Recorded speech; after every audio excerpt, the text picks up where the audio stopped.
Welcome back to another episode of the Ghosted Podcast. You know what you're getting yourself into today. A lot of dating and relationship advice, tips. Maybe we'll have some laughs. I think we'll have some good stories. And today we're going to focus on a couple things. Usually we're so positive on this podcast, which is good, but we have to acknowledge that there's another side of that. There's some negativity, there's some fear, there's rejection. All those things creep into everyone's lives. If they don't, they're lying to you. And sometimes those things can be hard when you're dating and trying to put yourself out there. So today I have an amazing relationship expert with me to delve into these topics. Jaime Bronstein is here. Thank you for being here. Thanks so much for having me. I'm so excited about this. I am too. And I want to tell the people a little bit more about you before we get to hear from you, kind of how you got into this.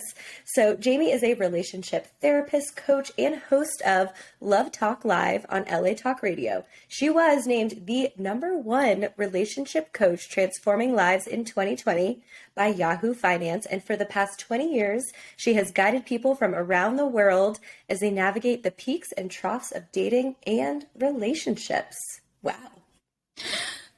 Yes, it's been fun. It really has. I'm obsessed with my job. I really am. Yeah. I am so passionate about helping people, and especially with this beautiful time period where people are manifesting love. Right. And that can be such an interesting thing. I have a lot of people that come to me that are like, can I really manifest someone into my life? Like, that sounds like a whole lot of BS, but it really can be done.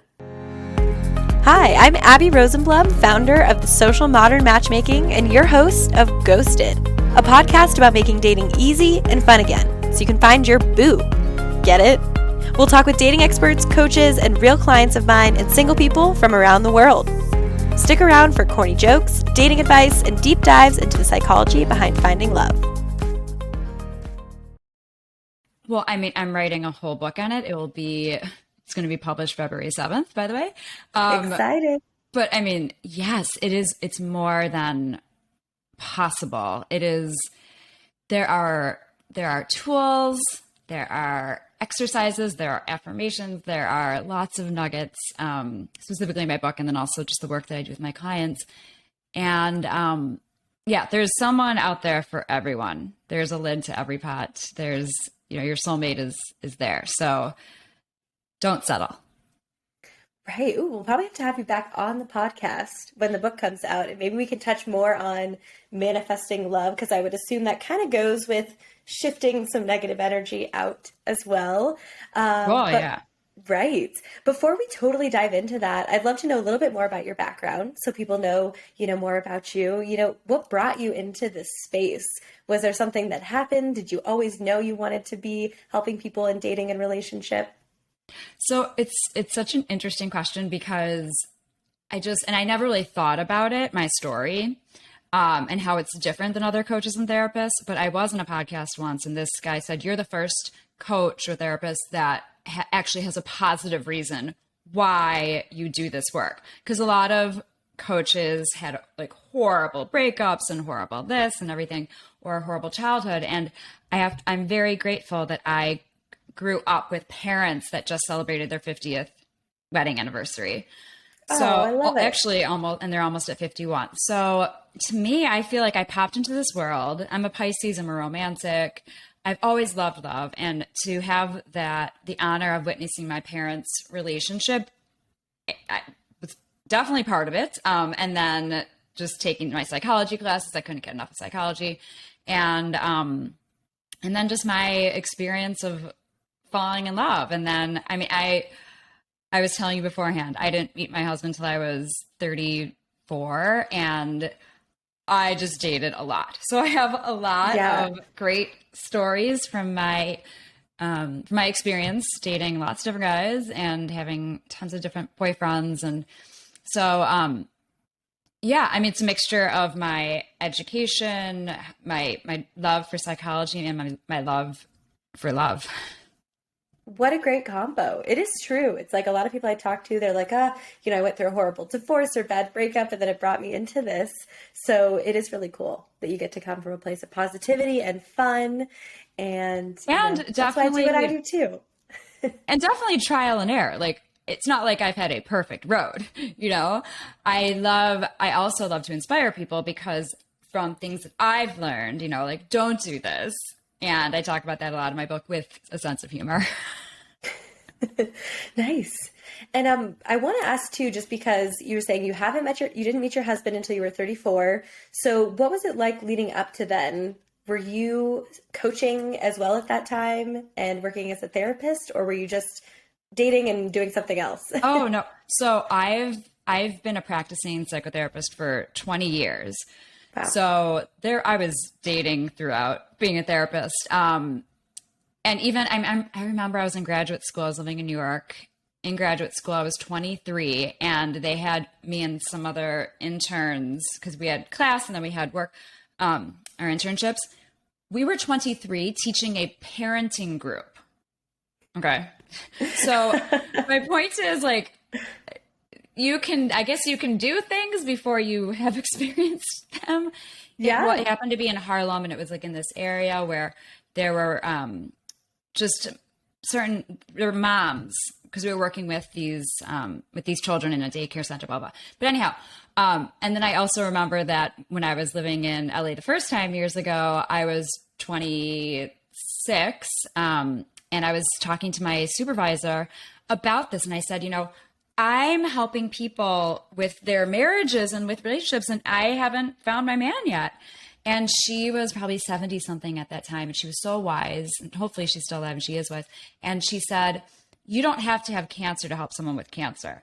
And she was saying how her doctor is probably in his 30s, right out of medical school, whatever. And so, yes, I have been doing this work for a really long time. I do have to say, by actually being married and having more life experience.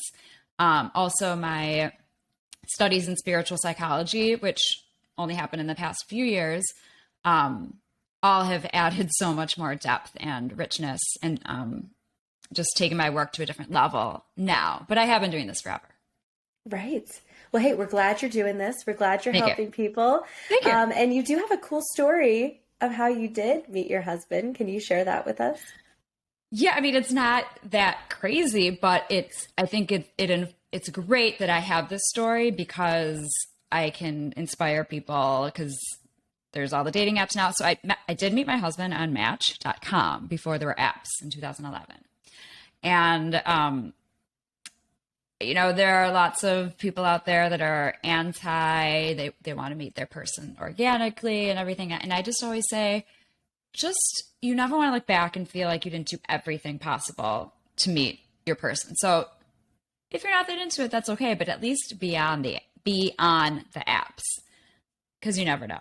And that at the end of the day, all that matters is that you do meet that person. So yeah. And also another thing that I use as inspiration to my clients is I reached out to my husband.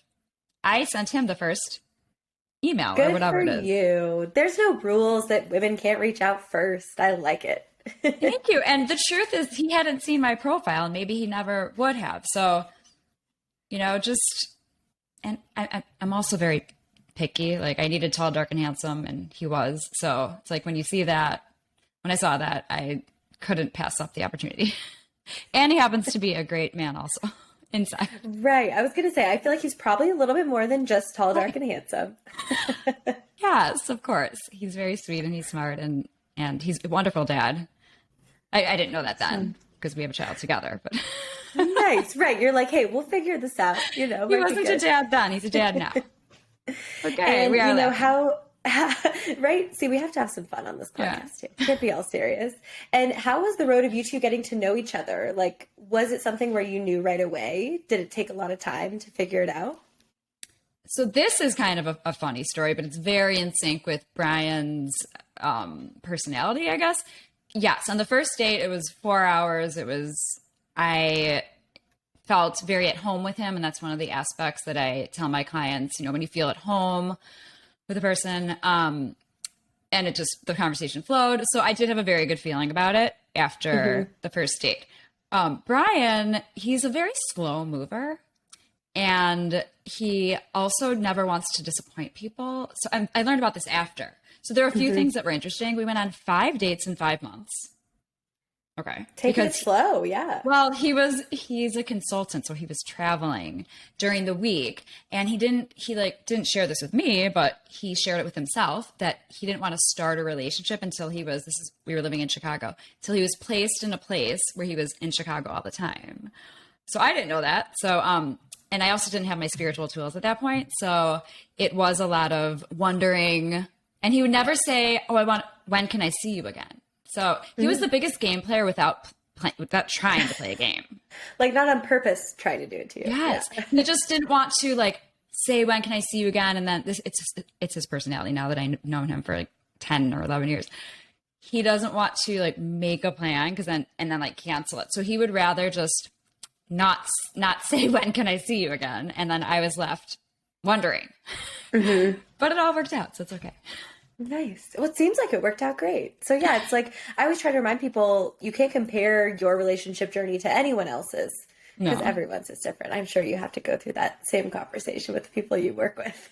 Yes, of course. And just to be gentle with yourself and feel your emotions and take it one day at a time and just allow things to unfold. You know, when things are supposed to work, they will. Right. And so the topic I wanted to get to, perfect transition, talking about, what about when fear kind of creeps in? You mentioned it can kind of sometimes be the self-fulfilling prophecy, which I'm really excited to hear more about from you. Yes. So the universe gives us what we focus on, meaning that there are so many people that think that they are doing what they're supposed to do in terms of manifesting love, but really meaning like, they think that they are focused on manifesting love, but what they're focused on is the fear that it's not going to happen. So yeah, good point. That's what we need to shift, because if the universe gives us what we focus on, you're going to get that, meaning it's not going to happen.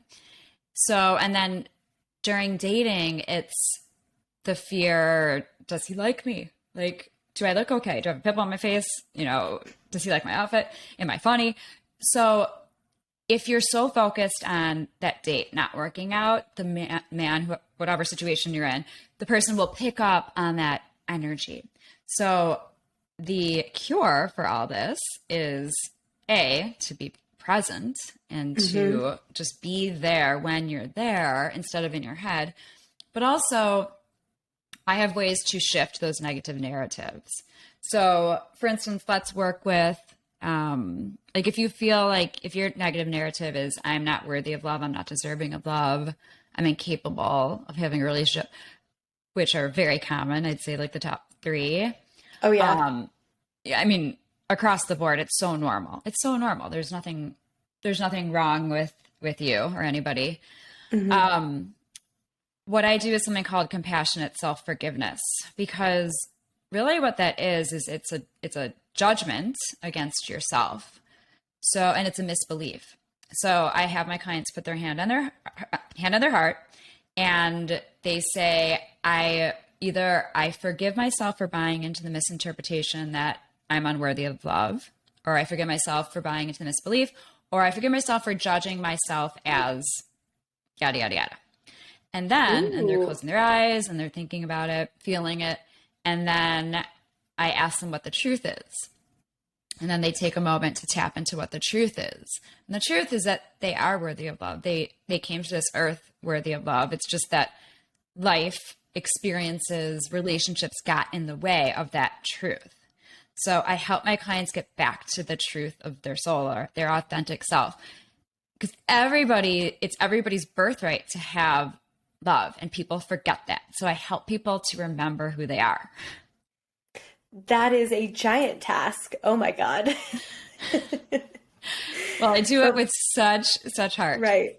Yeah. And I mean, what an amazing way to approach it too. Because we all have these ideas in our heads, or we're almost encouraged in our world today to think, I don't need love. I have to be so self-sufficient, especially I think as a lot of women who have amazing jobs and careers, like I could do everything on my own. So I can imagine that those are some of the people that may come to you and really need this work too. Yes, and people need people. And I know we're in this time and it's wonderful with all of this women's empowerment and independence. However, we are human beings, and like I said, we need each other and people need people. And something about, just specifically about being feminine, we'll just talk about this for a minute, is receiving. And that's something that, like, just to piggyback off of what you said, I think that many women don't realize that's it's just that subtle shift. Instead, you know, like when you're in the boardroom and you're in your masculine, and that's great. But then to be in your feminine, to receive, let the man lead. Okay, it sounds a little old school. I don't care. Okay. This is the first time it's come up on this podcast. Don't you worry. I mean, it's like guys want to do their job.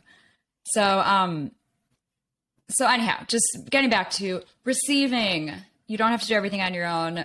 Even I always give this example. This isn't a romantic example. This is just successful people in the world. The Bill Gates, the Oprahs, they didn't get there on their own. They had a group. They got help. So this isn't about a romantic relationship. Romantic relationship isn't about asking for help, because it's not somebody to make you whole. The work that I do is I help people to show up in the relationship as a whole person.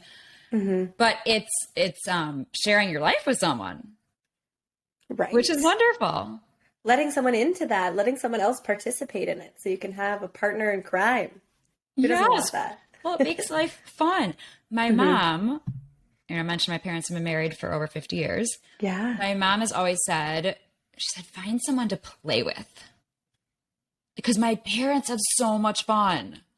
Oh, I love that. That's yes, so cool. like they just play, and they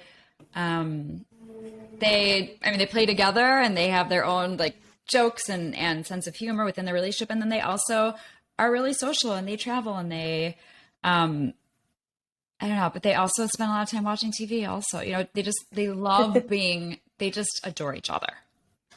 Yeah, and it's like we all kind of, I think, strive, it sounds like, for that type of relationship. And I think we don't work play into our lives enough as adults. I saw this last night. We actually hosted a singles event, and there was a scavenger hunt, and we put people in groups. They had to find a list of 10 things together, and they were forced to have fun and play and not think about being uptight and how do I talk to this person or how do I ask for this person's number. It was like, just go and have fun and pretend like you're a kid running around trying to find all these things. And it was kind of amazing to see everyone's energy from before the scavenger hunt to after was totally different. Oh my God. You'll have to keep me updated on like if any dates or matches or whatever happened. We did have 2 couples that went and grabbed a drink together after. So we'll see. Putting the good vibes out there for them. Oh, thanks. Hey, I'm just the one who puts it together. They do all the hard work. We know that as the facilitators, right? But that's why, like, our job, we are in service to people. And I'm just shout out to anybody and everybody that does the work that we do, because we're changing lives in such a impact, like a deep, genuine way. Right. And it's like, you can tell the people who are there to truly help people to, I want to build everyone up so much that they don't need me. That's always the goal in my business. Yes. Yes, exactly. Yeah. Yes. If they're coming back to me again and again, I've done something wrong. I think you would think the same. Yeah. Well, in the work that I do, it depends. Some people come for a very particular thing and that's it. But right. Some people, I am a therapist also. Some people just love this ongoing, all aspects of their life, not just their romantic relationships, right. Just this ongoing support, helping them navigate life type of thing. Wow. And I love that you offer that as well. I think you and I could just have a love fest all day. We got so sidetracked. we should definitely collab and do like some kind of something. Oh, we will. Events or something. We will. Yeah. So listeners, stay tuned. We'll do something together. Yes. And so back to fear, another kind of thing that comes up I see with my matchmaking clients a lot is fear of rejection. And I see that standing in their way a ton. I have an example to share of a client of mine that has a coworker. She thinks there's a vibe and wants to ask him out, but is so paralyzed by the fear that he might say no, or just might even say, oh, I'm busy, not even a no, that she won't even take that step. So I'm curious, how you'd approach that situation or what advice you'd give. So the first thing that I would say is do the best that you can to have no attachment to the outcome. And this is the best way to live in life. I was just talking to some colleagues about this yesterday, that it's way easier said than done. When you can master this in all aspects of your life, it's amazing. It's basically about staying neutral. And it's about having trust also in the universe that if you take this action step, whatever the outcome is what it is supposed to be, and just to trust that. And it's hard. It's very hard to do, but it's also like, if you don't take action, then definitely nothing's going to happen. But if you do take action, then there's a possibility that something could happen. And also it gets back to what we were talking about before with the self-fulfilling prophecy. You have the power to visualize any outcome you'd like. It's not necessarily going to happen exactly that way. But if you are only visualizing a horrible outcome, like where he starts yelling at you and then he's like, you should quit this job, I can't look at you. I mean, that would be like a horrible outcome. Yeah, a little extreme, but okay. He punches you. Just don't imagine the worst. Imagine, universe, I'm going to be doing this. Please send light ahead. For the highest good of all concerned, I'm asking for a wonderful outcome. And then if it's not him, it will be this or something better. Thank you, universe. Right. Okay. We need to clip that little bit and you can rewind it and listen to it over and over again. Because I don't think there is a single person that has come to me that's not afraid of rejection in some way. I think it's just built into us. And I'm sure you've heard that rejection is protection also. And protection is redirection. So it's trusting that also. Right. Can you explain to people who maybe haven't heard that, a little bit more about what that's all about? Yeah. So when one is rejected, they are being protected. And what that means is protected by the universe. The universe has your back. You are always being supported. I joke with my clients. I don't know. They think it's funny. It's actually not that funny. I joke with them. Let's say they go out on one date with a guy that they really liked, and for whatever reason, he ghosts, or it does, that's the name of your podcast. It doesn't work out or whatever. I always say, okay, you just met him. What if he's a murderer? What if he's a rapist? Like, you just met him.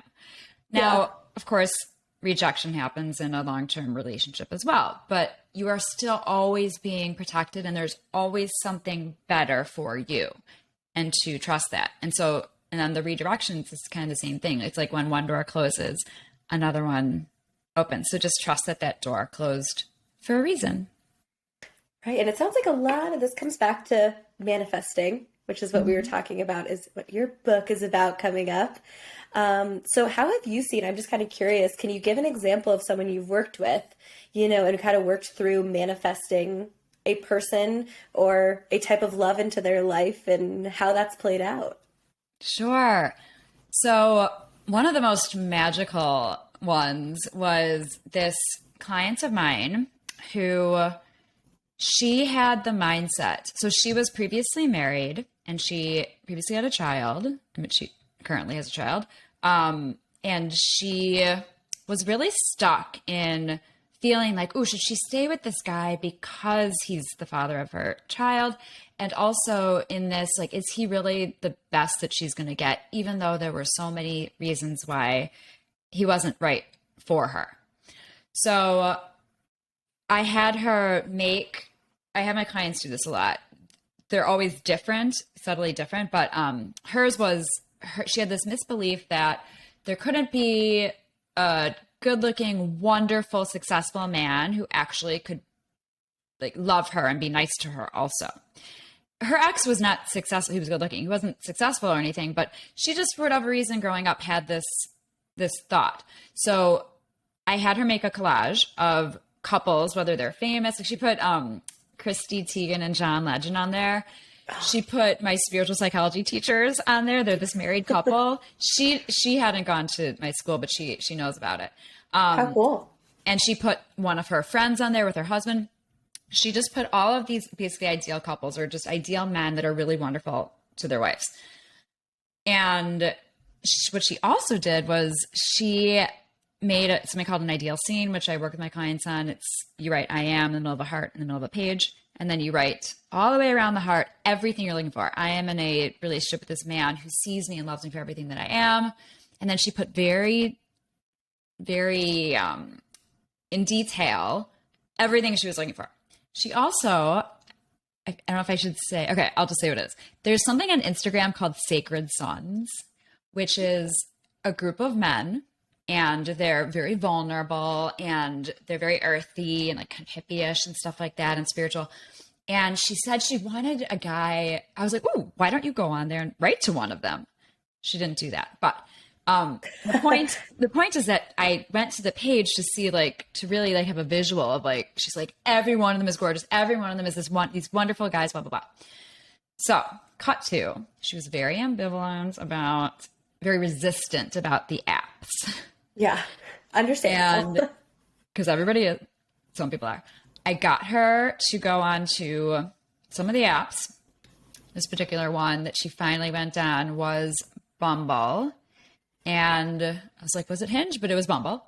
And she met this wonderful man. And when she showed me a picture of the two of them together, I was like, he's a sacred son. He's not a sacred son, but he looks like the physicality of him looks exactly the way that she imagined.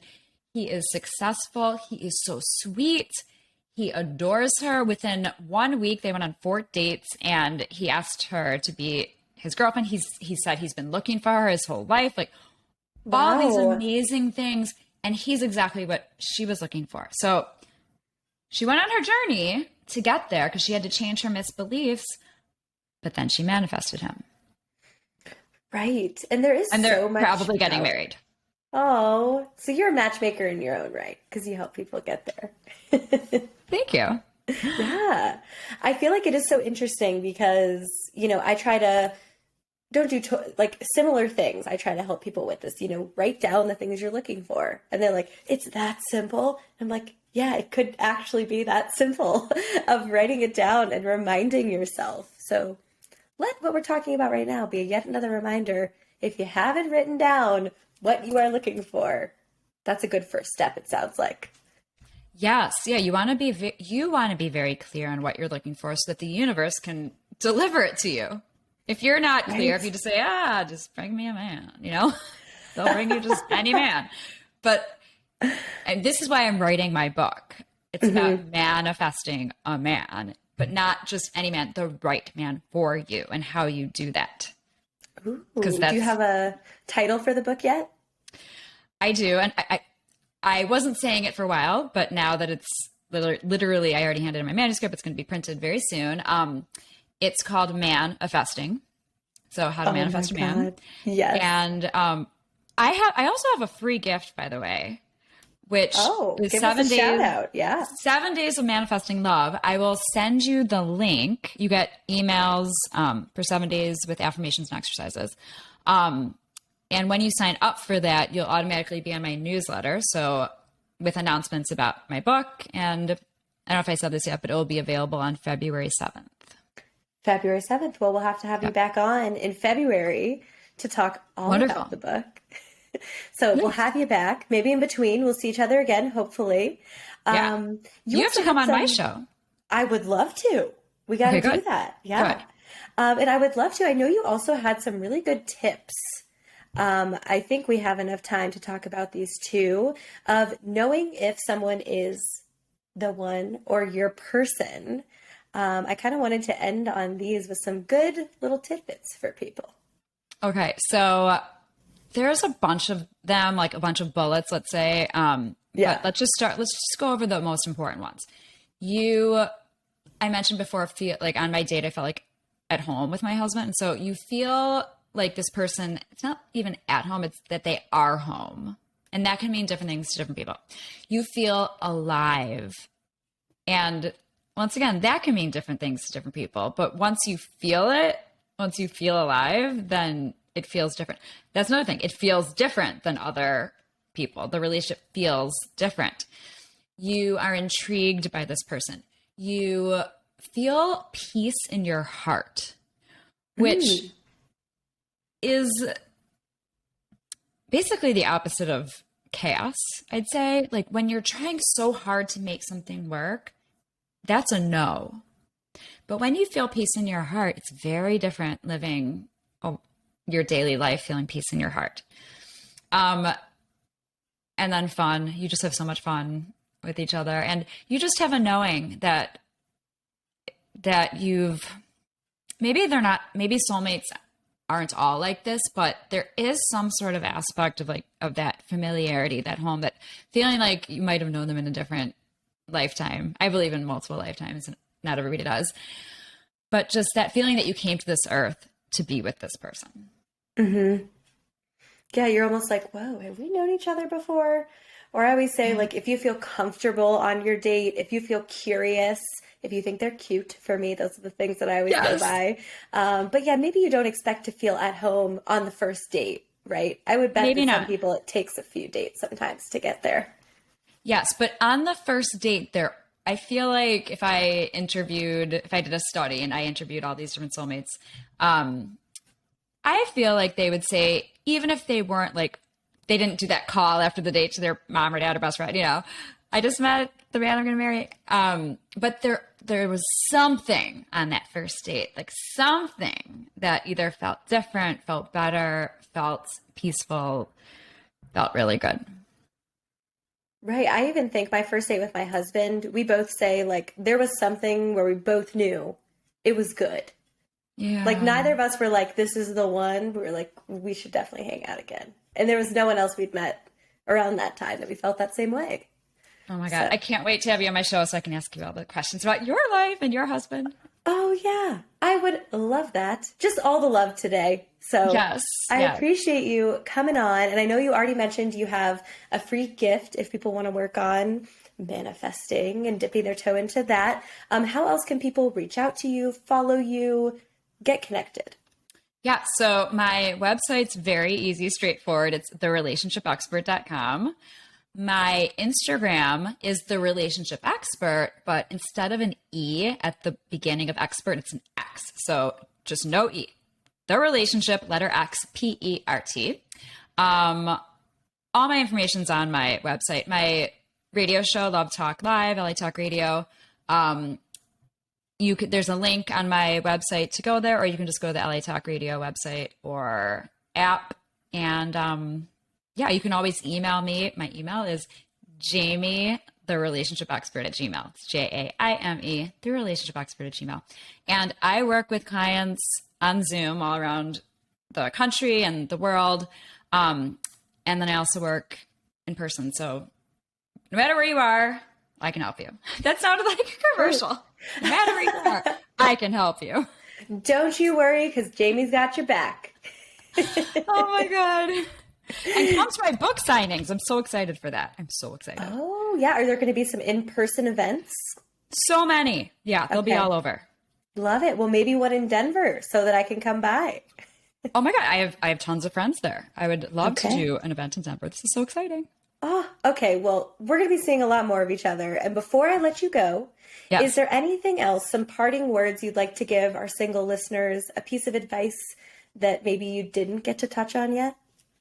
Yes. My favorite topic is intuition. And integrity. So always trust yourself. And if you want to work on your intuition, I'm happy to help you. Everybody has one. It's just a muscle that you need to strengthen sometimes. But that is my most powerful advice. I don't like using the word advice, but it's my most powerful tool in manifesting love, to really trust yourself. Listen to yourself, because you always know the answer. You always know if it's a yes or a no. You don't need to ask a million people. You always know the answer. So just trust yourself, trust your heart. I like it. Trust that gut feeling when you get it. And don't let a matchmaker or coach or therapist convince you otherwise, because you know. Your intuition, your heart, your soul will never steer you wrong. So trust it. Well, we should end on that note. Thank you, Jaime, so much for being here. And I'm sure we will have you back on soon. Wonderful. And I can't wait to interview you. And I'll see you also at my book signing in Colorado. Oh my God. Yeah, we got to make that happen. So much fun.